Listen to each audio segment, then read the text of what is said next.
వాడొక్కడే ఫంక్షన్‌కి వెళ్తాడు. వెళ్ళేసరికి చుట్టాలందరూ ఎదురుగా కూర్చుంటారు. వాడికేం చేయాలో అర్థం కాదు. అందరూ వీడినే చూస్తున్నారు అని వీడి ఫీలింగ్. కానీ వీడినెవ్వరు డేకరు. సర్లే ఫంక్షన్‌కొచ్చాం ఎవరితో మాట్లాడదాం అని చెప్పి సరదాగా మొదలుపెడతాడు.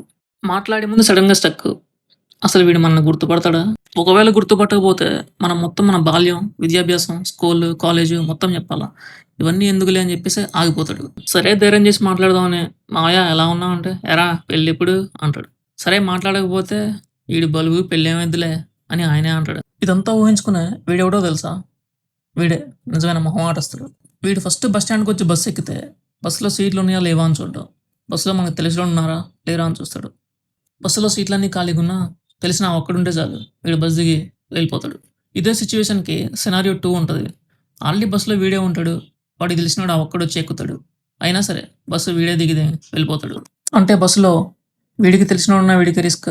వీడికి తెలిసినోడున్నా వీడికి రిస్క్. వీడే మళ్ళీ మొహమాటస్తుడు. వీడి వల్ల సమాజంకేమో గానీ, వీడి వల్ల వీడికైతే నిజంగా సుఖం ఉండదు. వీడంటే అదే